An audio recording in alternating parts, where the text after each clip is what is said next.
Assalamualaikum warahmatullahi wabarakatuh. Nama saya Siva Alicia Sihan dari kelas 10A. Iptek. Di sini saya akan menjelaskan tentang perkembangan iptek di Indonesia. Kenapa perkembangan iptek di Indonesia sangat tertinggal jauh dan sangat memprihatinkan dibandingkan dengan negara-negara seperti Eropa dan Amerika. Bahkan dibandingkan dengan negara-negara Asia seperti Jepang dan Cina. Hal ini disebabkan karena yang pertama, masih terbatasnya orang Indonesia yang mendapat pendidikan barat, terutama pendidikan tinggi. Yang kedua, kurangnya keinginan dari pemerintah maupun perusahaan swasta yang ada di Indonesia untuk melakukan alih teknologi. Yang ketiga, tidak adanya inovasi teknologi yang berarti di dalam masyarakat di Indonesia itu sendiri.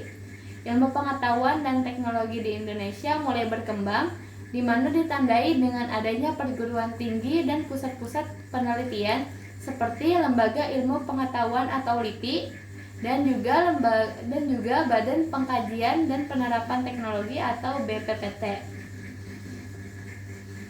Namun, ada beberapa prestasi yang telah dicapai di bidang iptek seperti penemuan aplikasi teknologi DNA, penemuan bibit padi unggul, penemuan vektor medan laju percepatan gerak lempeng teknologi, penemuan rancangan bangunan pesawat remotely piloted vehicle, juga memperoleh penghargaan International Fellowship L'Oreal UNESCO for Women in Science, juga mendapat medali emas pada International Exhibition of Invention, New Technique and Product, juga memperoleh the first 2 Nobel Prize di bidang fisika tingkat SMA, hingga temuan nutrisi baru yang disebut Saputra, yang memang semua itu perlu disyukuri. Tetapi keprihatinan itu muncul pergerakan dampak perkembangan iptek itu memang tidak segaris lurus dengan pencipta kesejahteraan masyarakat dalam rangka kebijakan iptek secara nasional. Adapun dampak positif perkembangan iptek, yang pertama memberikan berbagai kemudahan. Contohnya itu seperti kegiatan pertanian.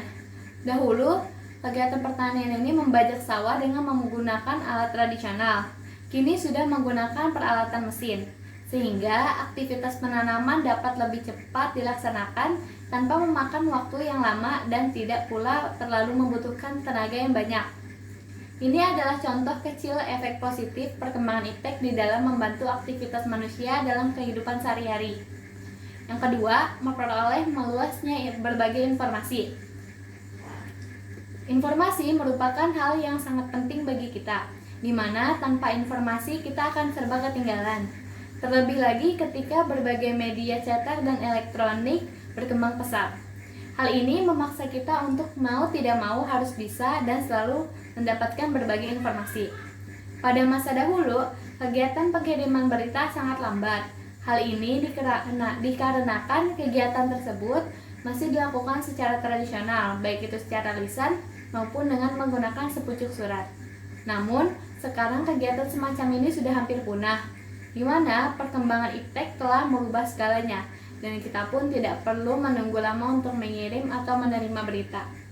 Yang ketiga, bertambahnya pengetahuan dan wawasan. Komputer dahulu termasuk jenis peralatan yang sangat canggih, di mana hanya orang-orang tertentu yang mampu membelinya, apalagi menggunakannya. Namun, seiring dengan perkembangan iptek, peralatan elektronik seperti komputer, internet, dan handphone sudah menjadi benda yang menjamur, di mana tidak hanya orang-orang tertentu yang mampu menggunakannya. Bahkan anak-anak di bawah umur pun dapat menggunakannya. Inilah pengaruh positif perkembangan iptek di era globalisasi terhadap ilmu pengetahuan dan wawasan masyarakat kita. Adapun dampak negatif perkembangan iptek, yang pertama mempengaruhi pola berpikir. Masyarakat Indonesia adalah masyarakat yang agresif dan penasaran serta suka dengan hal yang baru, terutama sekali dengan adanya berbagai perubahan pada berbagai peralatan elektronik. Namun, ternyata perkembangan tersebut tidak hanya berdampak terhadap pola berpikir anak, juga berdampak terhadap pola berpikir orang dewasa dan orang tua. Terlebih lagi, setiap harinya masyarakat kita disajikan dengan berbagai siaran yang kurang bermanfaat dari berbagai media elektronik. Yang kedua, hilangnya budaya tradisional.